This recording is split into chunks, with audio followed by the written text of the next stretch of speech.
Después de 40 años de vagar por el desierto, Israel finalmente puso un pie en la tierra prometida. Sin duda fue un momento emocionante, ya que cruzaron el río Jordán y vieron cómo la promesa se materializaba. Sin embargo, desde ese momento estaban en territorio enemigo y los desafíos que los esperaban en esa zona de guerra eran enormes, mucho más allá de su capacidad para superarlos por sí mismos. Por lo tanto, era un tiempo de prepararse. Y en lugar de centrarse en armas, estrategias y mano de obra, necesitaban preparar sus corazones mediante ceremonias que agudizaran su percepción espiritual y calibraran su lealtad al Señor. Y a medida que avanzaba la conquista, estos rituales de renovación del pacto se volvieron a realizar como un recordatorio constante de su necesidad de preparación espiritual. Así que hoy repasaremos los acontecimientos importantes durante la conquista, cuando Josué guió a los israelitas a renovar su compromiso con el Señor. Y estos acontecimientos se centran en los rituales que son una forma poderosa de transmitir tradiciones y valores, crear significado y expresar emociones. En los rituales bíblicos encontramos además el elemento profético que señala a Cristo y las realidades que Él trae consigo. Y a continuación, profundizaremos en los minutos que tenemos en los rituales de la circuncisión y la Pascua, realizados por Israel justo después de cruzar el río Jordán, y la construcción de altares en el contexto de la renovación del pacto en el libro de Josué. Así que al repasar estas ceremonias, podemos reflexionar sobre su importancia en el pasado y su relevancia para quienes vivimos cada vez más cerca de la Canaán celestial. Es el momento de buscar nuestras Biblias y abrirla en San Mateo capítulo 6. Vamos a saltar de Josué a San Mateo, Mateo 6:33, y en unos pocos segundos continuaremos con el tema lealtad suprema, adoración en medio de la guerra.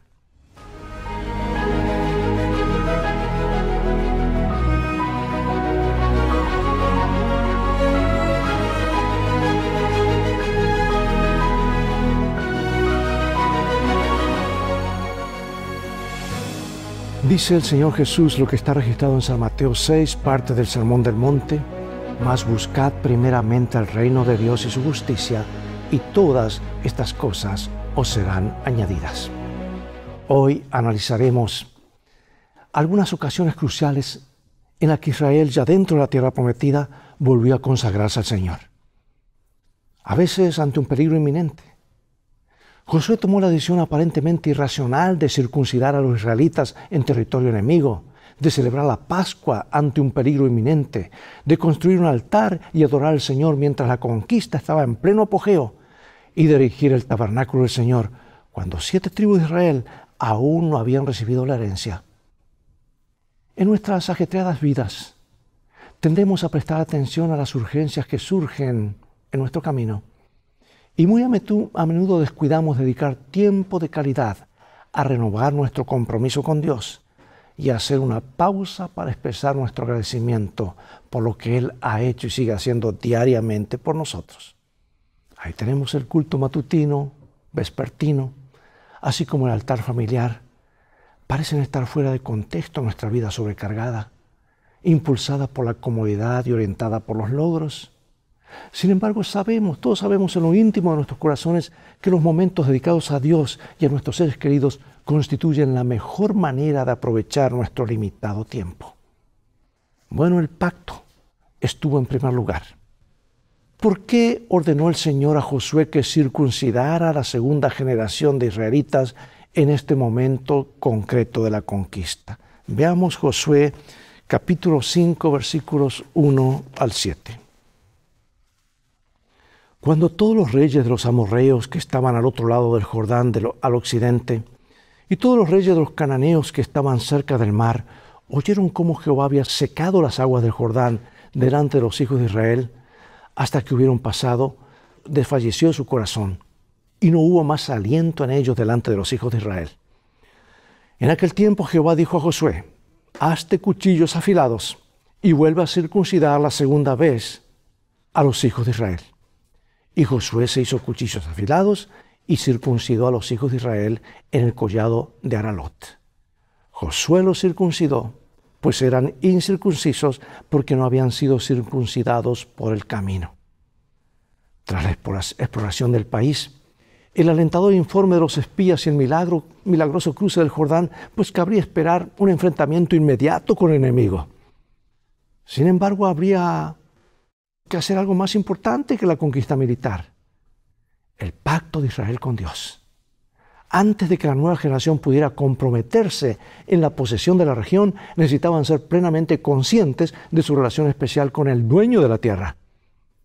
La renovación de la señal de la alianza se produjo como respuesta al acto misericordioso y milagroso de Dios de llevar a Israel sano y salvo al otro lado del Jordán. Y nuestro pacto con Dios debe ser siempre pues una respuesta de gratitud por lo que Él ya ha hecho a nuestro favor, ¿verdad? Nunca un acto para tratar de obtener algún beneficio mediante la conformidad legalista con sus requerimientos. Y ese mismo concepto fue sin duda crucial en las luchas de Pablo con quienes insistían en que los varones gentiles conversos al cristianismo fueran circuncidados, como se ve más adelante claramente en la carta a los Gálatas.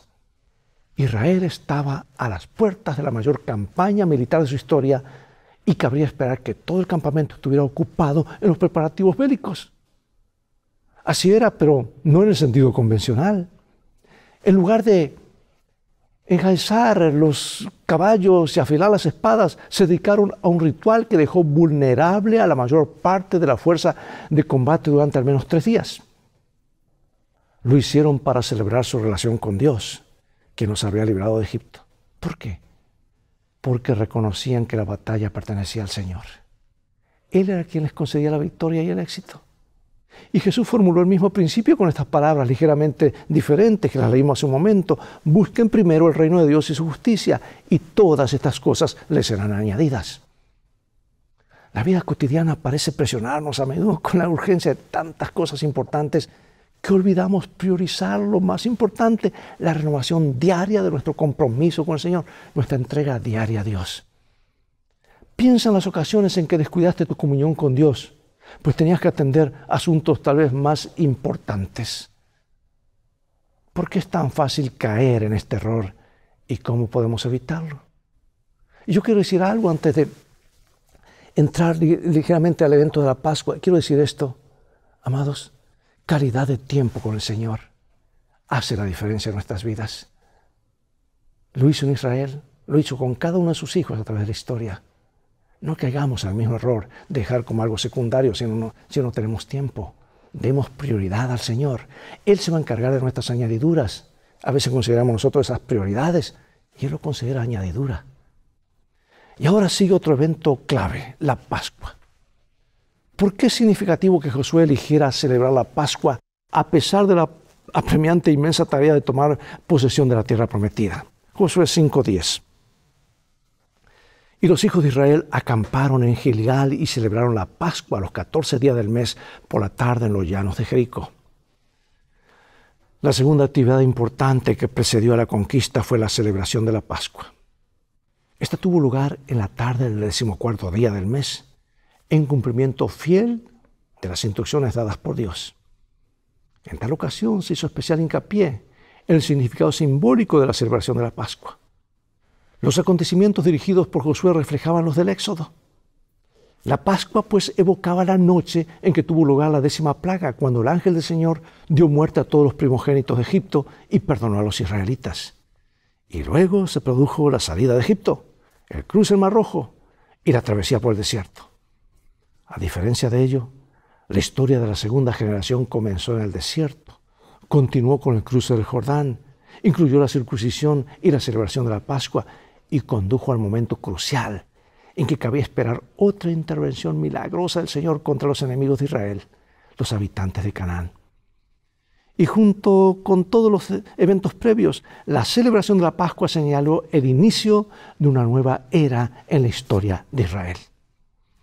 Además, mediante el símbolo del Cordero sacrificado, la Pascua recordaba la redención de los israelitas de la esclavitud egipcia, pero también señalaba su cumplimiento antitípico en ocasión de la muerte del Cordero de Dios, que nos rescató de la esclavitud del pecado. En la Cena del Señor, antes de ofrecerse a sí mismo como sacrificio supremo, Jesús transformó la Pascua en un memorial de su muerte expiatoria. Sin embargo, la Pascua y la Cena del Señor señalan una realidad aún más gloriosa, el ingreso de la multitud redimida en la Canaán celestial. Y en Apocalipsis Juan describe esa travesía antitípica de los 144.000 sobre el mar de cristal, el correlato tipológico del Mar Rojo y del Jordán ante el trono de Dios y su participación en la cena de bodas del Cordero, prefigurada tipológicamente por la Pascua y la Cena del Señor. Es más, el Señor dijo, no la celebraré más con ustedes hasta que la celebremos juntos en el reino de los cielos. Por eso es importante tener siempre presente la realidad de la cruz, aunque no estemos celebrando la Cena del Señor. Bueno, ahora pasamos a ver a Josué edificando altares. Y ahí tenemos en Josué 8 y Deuteronomio 27.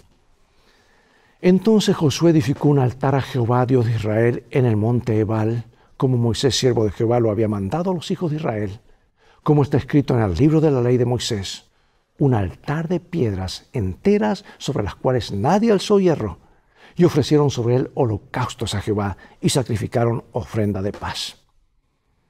En la época de los patriarcas, los altares construidos por ellos eran hitos que señalaban el camino que recorrían y se convertían en representaciones tangibles de su derecho a la tierra que Dios les había prometido. Y ahora al erigir un altar, los israelitas daban testimonio del cumplimiento de las promesas hechas a sus antepasados. En este caso, la construcción del altar fue el cumplimiento directo de las instrucciones dadas por Moisés. Y al vincular uno de los relatos más truculentos y violentos, la guerra, con algo totalmente distinto, una escena de reafirmación del pacto, o sea, la adoración, Josué nos remite a uno de los temas teológicos más importantes del libro y que aparece en el comienzo mismo. Josué recibió el mandato divino de conducir a Israel a una vida de obediencia en armonía con el pacto. Y el libro termina destacando ese rol de Josué. A pesar de la importancia de la guerra y la conquista, hay algo aún más vital, la lealtad a los requerimientos de la ley de Dios. Busca primeramente el reino de Dios. Y la conquista era solo un paso en el cumplimiento del plan de Dios para Israel y la restauración de toda la humanidad. La fidelidad a los preceptos de la Torá constituye la cuestión última del destino de la humanidad. Y Josué escribió la copia de la ley sobre las grandes piedras encaladas, distintas a las del altar. Así las piedras que probablemente contenían los 10 mandamientos constituían un monumento aparte en las proximidades del altar, recordando constantemente a los israelitas los privilegios y deberes implícitos en el pacto. Josué prefigura al Joshua, o sea, Jesús del Nuevo Testamento. Y el nombre Jesús viene justamente de allí, de la palabra Josué, Joshua, cuya misión consistía, entre otras cosas, en conducir nuevamente a la humanidad a la obediencia a Dios. ¿Captas tú el paralelismo? Por eso hay un Israel espiritual hoy, guiado por nuestro Señor Jesús, y para lograr este objetivo tuvo que entrar en conflicto con los poderes del mal. Su objetivo final era cumplir los requerimientos del pacto como nuestro representante. Porque todas las promesas de Dios son sí en Él. Por eso decimos amén en Él, para gloria de Dios, dice el apóstol. Por eso pregunto, ¿qué prácticas espirituales equivalen hoy a la construcción de un altar en la antigüedad? El culto familiar. Por eso se le llama el altar familiar. Y la adoración en el santuario, entre otras cosas. Veamos qué más hizo Josué, capítulo 8. También escribió allí sobre las piedras una copia de la ley de Moisés, la cual escribió delante de los hijos de Israel. Y todo Israel con sus ancianos, oficiales y jueces, estaba de pie a uno y otro lado del arca, en presencia de los sacerdotes levitas que llevaban el arca del pacto de Jehová, así los extranjeros como los naturales. La mitad de ellos estaba hacia el monte de Gerizim y la otra mitad hacia el monte Ebal, de la manera que Moisés, siervo de Jehová, lo había mandado antes, para que bendijesen primeramente al pueblo de Israel. Y después de esto leyó todas las palabras de la ley, las bendiciones y las maldiciones, conforme a todo lo que está escrito en el libro de la ley. No hubo palabra alguna de todo cuando mandó Moisés que Josué no hiciera leer delante de toda la congregación de Israel, y de las mujeres, de los niños y de los extranjeros que moraban en ellos. ¿Qué significa el acto descrito en estos versículos y qué debería decirnos? El monte Ebal solo es mencionado en el Deuteronomio y en el libro de Josué, junto con el monte Gerizim, pues era el lugar donde debían pronunciarse las bendiciones y las maldiciones propias del pacto. Más concretamente, debe ser el lugar de las maldiciones, porque allí los israelitas debían situarse en ambos lados del arca en presencia de los sacerdotes. Un grupo se situó frente al monte Ebal y otro grupo frente al monte Gerizim, como representación simbólica de las dos formas posibles de relacionarse con el pacto. Los sacrificios que se llevaban allí señalaban a Jesús, quien puso sobre sí todas las consecuencias resultantes de la deslealtad al pacto, para que quienes creyeran en Él pudieran disfrutar de sus bendiciones. ¿Por qué era necesario escribir una copia del pacto en un monumento visible para todos? Es que los seres humanos tendemos a olvidar, ¿verdad? Agrupamos las exigencias cada vez más desconcertantes de la vida cotidiana en segmentos de tiempo cada vez más breves. Inevitablemente, olvidamos cosas que no se repiten con la misma frecuencia o intensidad. Y en cada celebración de la Santa Cena tenemos una ocasión especial para volver a dedicarnos al Señor y renovar nuestro compromiso del pacto con Él. Nadie debería dejar de participar de la Santa Cena, pues sería una negación de aceptar el sacrificio de Cristo. Por eso sería bueno percibir estas oportunidades no solo como ocasiones para consagrarnos nuevamente a nivel individual, sino también como oportunidades de renovación corporativa de nuestra lealtad a Dios. En una sociedad cada vez más individualista, debemos redescubrir el poder de pertenecer a una comunidad que comparte la misma cosmovisión o interpretación de la realidad, los mismos valores y creencias y la misma misión. Cuán fácil resulta olvidar al Señor y tratar de hacer las cosas con nuestras propias fuerzas y capacidad en medio de los ajetreos de la vida diaria. ¿Por qué es tan fácil caer en esa trampa? Sobre todo cuando todo va bien, ¿verdad? Ahora continuaba el proceso de adjudicación de la tierra, pero es interrumpido por algo de suma importancia, porque después de la descripción de los territorios asignados a las dos tribus más grandes al oeste del Jordán y a la media tribu de Manasés, este pasaje describe una asamblea de la congregación en Silo, donde se reparte la tierra a las 7 tribus más pequeñas. El establecimiento del santuario, la morada de Dios, representaba el cumplimiento de la promesa del Señor de vivir entre su pueblo y revelaba el tema central del libro, la presencia de Dios en medio de Israel, que hizo posible la posesión de la tierra y habría de ser una fuente continua de bendición para Israel y para todo el mundo por medio de ellos. Porque a través de Israel, Dios iba a mostrar cómo Él salva a los seres humanos. Y el culto a Dios ocupaba el lugar central, preeminente, por encima incluso de la conquista y la adjudicación de la tierra. Y el santuario y más tarde el templo deberían haber ayudado siempre al pueblo a percibir la presencia de Dios entre ellos y a recordar su obligación de mantenerse fieles al pacto. Por eso pregunto, ¿qué podemos aprender de Josué los cristianos? ¿Quienes no tenemos un santuario terrenal que nos recuerde la presencia de Dios entre nosotros? ¿Lo tenemos o no lo tenemos? ¿Sí? Bueno, la súbita aparición del tema del santuario en el libro no debería sorprendernos, ya que ha estado presente en la narración de Josué a través del arca del pacto, la parte central del mobiliario del lugar santísimo, que marcó las 2 primeras secciones del libro, la travesía y la conquista. Ahora, al situar la colocación del tabernáculo en el punto central del reparto de las tierras, Josué muestra que toda la vida de Israel giraba en torno al santuario, sede terrenal de Dios. Yo pienso que es un ejemplo poderoso para nosotros. Toda nuestra vida, nuestras actividades tienen que girar en torno a las cosas de Dios y darle un poquito más de importancia a la casa de Dios, a la iglesia, a las actividades de la iglesia.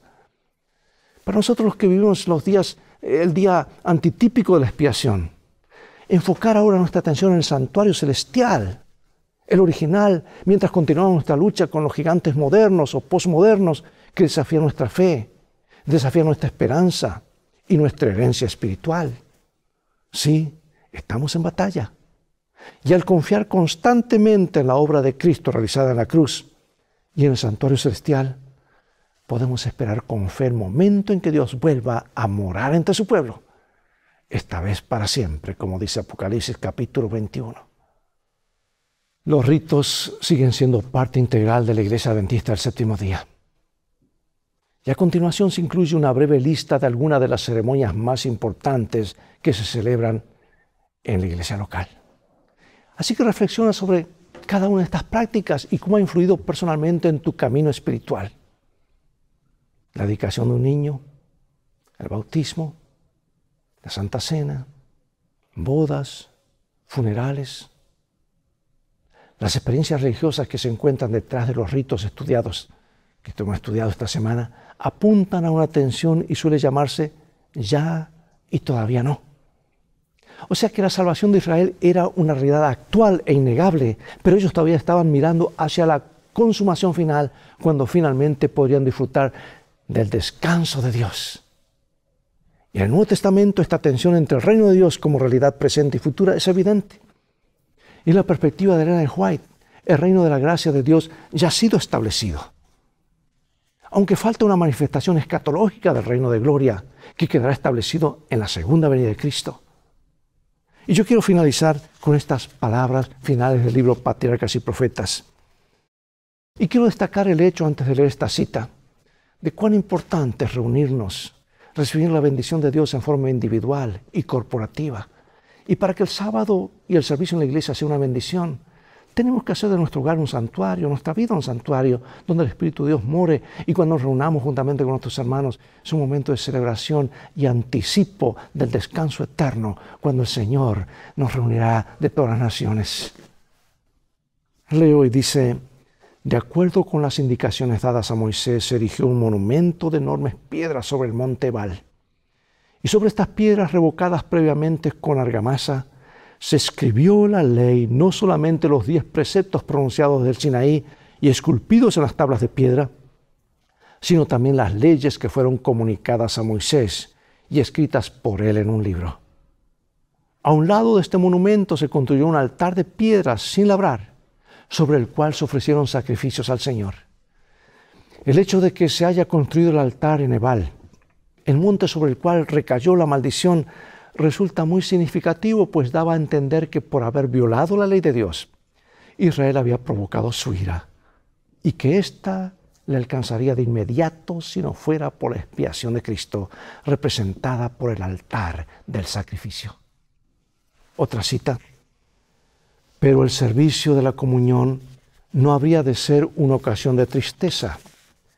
Ese no era su propósito. Mientras los discípulos del Señor se reúnan alrededor de su mesa, no han de recordar y lamentar sus faltas. No han de espaciarse en su experiencia religiosa pasada, haya sido esta elevadora o deprimente. No han de recordar las discrepancias entre ellos y sus hermanos. El rito preparatorio ha abarcado todo eso. El examen propio, la confesión del pecado, la reconciliación de las disputas, todo eso se ha hecho. Ahora han venido para encontrarse con Cristo. No han de permanecer en la sombra de la cruz, sino en su luz salvadora. Han de abrir el alma a los brillantes rayos del sol de justicia. Hermosas citas.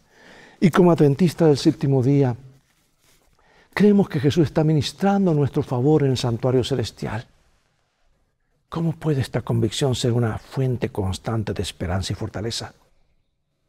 ¿Por qué el hecho de saber que Jesús es quien está intercediendo por nosotros debería ayudarnos a percibir cuán buena es su obra en el santuario celestial, especialmente ahora en el día antitípico de la expiación? Dios nos ayuda a tener presente estas realidades todo el tiempo. Oremos. Gracias, nuestro Padre, por darnos la oportunidad de estudiar estos temas. Ocurrieron hace muchos siglos estas historias, pero tienen su aplicación directa. Todavía no hemos entrado en el reposo final. No hemos entrado en la Canaán celestial. Y estamos siendo puestos a pruebas. Y tú quieres que aprendamos a confiar en ti, a rededicar nuestras vidas, a entrar en este solemne pacto y nunca más salir de él. Queremos que pronto sean restauradas todas las cosas y que vamos a ser partícipes en poseer la tierra. Cuando Jesús venga y se cierre este paréntesis, que ninguno de nosotros falte, que estemos allí con Él por su gracia para siempre. En su nombre, en el nombre de Jesús oramos. Amén. Es todo el tiempo que tenemos por hoy. Llegó el momento de despedirnos. Continuaremos la próxima semana, el próximo programa de la serie Lecciones de Vida, estudiando el libro de Josué. Invita a otros a sintonizar este canal y transfórmate tú mismo en un canal de bendiciones. Mientras tanto, Dios te bendiga y recuerda, tú vales mucho para Jesús. Él te ama más de lo que puedes imaginar. Y en este viaje de la vida, las cosas van a terminar bien si hacemos de la Biblia nuestro GPS y a Jesús como nuestro guía. Maranatá, Dios te bendiga.